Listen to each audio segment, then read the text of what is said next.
Hello friends, ఈరోజు మేము వేనాడులో ఉండే దర్గాకి రావడం జరిగింది. ఇక్కడ ఈ దర్గాలో ఖిద్మత్ చేసేటువంటి షేక్ ముఖ్యార్ గారు ఉన్నారు.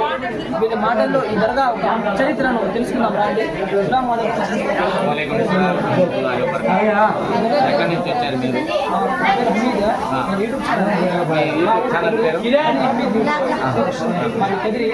డిస్ట్రిక్ట్ ఈ దర్గా గురించి అదే విధంగా రావడం జరిగింది.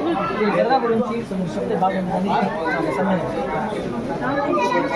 బాబా గారు అరబ్ కంట్రీ నుంచి వచ్చారు. ఆయన దేవుడు ఒక్కడే అని చెప్పేసి ప్రచారం చేసుకుంటూ వచ్చారు. ఆయన వచ్చేసి ఇంత పొడుగు లేదు. ఈయన వచ్చేసి మన నాగనే 5-6 అడుగుల పొడవు మనిషి. ఈయనేంటంటే ఇక్కడ పక్కనే దివి చెట్టు ఉంది, అక్కడ ధ్యానం చేసుకుంటా ఉన్నారు. ఇక్కడ ఎవరికైనా ఒళ్ళు బాగాలేకుండా పోతే అలాంటి అన్ని వైద్యాలు అన్నీ చేస్తూ ఉన్నారు. ఇంకా అవధూతలు ఇంకా కాసేపట్లో వాళ్ళ ప్రాణం పోతుంది, ఇక్కడ ఉండే క్రూర మృగాలు ఈ దేహాన్ని తినేస్తాయని వాళ్ళకి తెలిసిపోద్ది.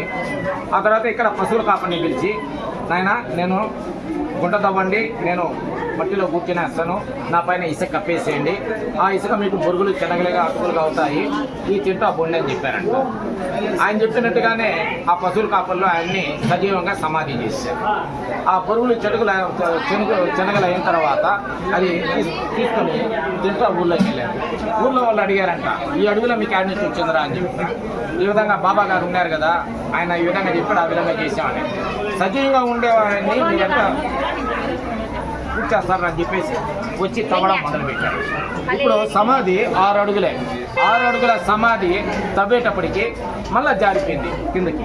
ఇంకో 6 అడుగులు మళ్ళా తవ్వేటప్పటికి మళ్ళా జారిపోయింది. ఆ విధంగా 144 అడుగులు పొడవు ఎక్కిపోయింది. సరే, రాత్రి అయిపోయింది. ఇంకా తెల్లారితొచ్చి తవ్వుదాం అనుకునేసి ఆడికి పోయేసి తెల్లారి వచ్చి చూసేటప్పటికి సమాధి చెల్లా చెదురుగా ఉండాల్సిన సమాధి ఏంటంటే ఇసుకతో ఎవరో కట్టినట్టుగా పొడుగ్గా అయిపోయింది.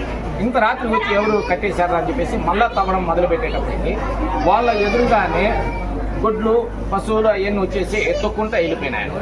తొక్కుంటూ వెళ్ళిపోయిన తర్వాత దానంతటా అదే ఆ సమాధి కింద జారిపోయిన ఇసుక మొత్తం మన సమాధికి వెళ్ళింది. అప్పుడు ఈయన చాలా పవర్ఫుల్ అని చెప్పేసి వదిలేశారు. అప్పటి నుంచి 1993 వరకు ఇది మొత్తం ఇసుకతోనే కప్పబడింది.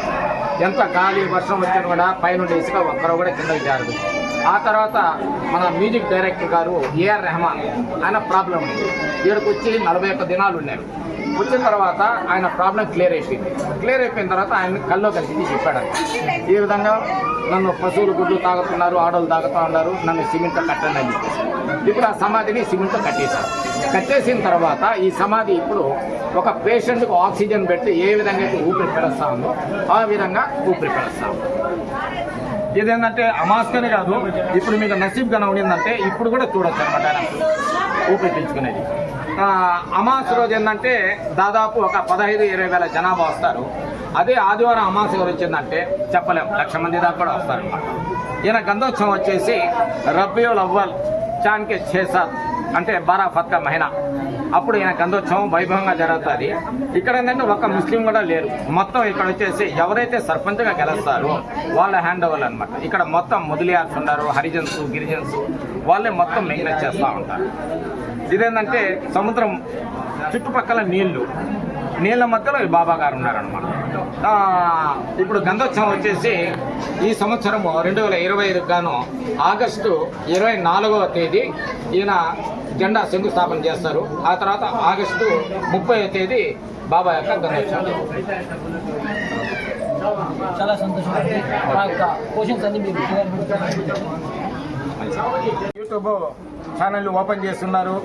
కదిరివాళ్ళ మాత్రమే కాదు, ఆల్రెడీ నాకు కూడా సబ్స్క్రైబ్స్ ఉన్నారు. నాది వేనాడు దర్గా ఖాదీ మన కొడితే మొత్తం బాబా గురించి మొత్తం వచ్చేస్తుంది. ఈ అబ్బాయి ఈరోజు మన దర్గాకి విచ్చేసి బాబా యొక్క మొత్తం హిస్టరీ మొత్తం నా దగ్గర నుంచి తెలుసుకునేసి యూట్యూబ్లో పెట్టున్నారు. ఇతనికి మీరు ప్రతి ఒక్కరు నా యొక్క సబ్స్క్రైబ్స్ కూడా ఇతనికి సబ్స్క్రైబ్ చేయాల్సిందిగా కోరడం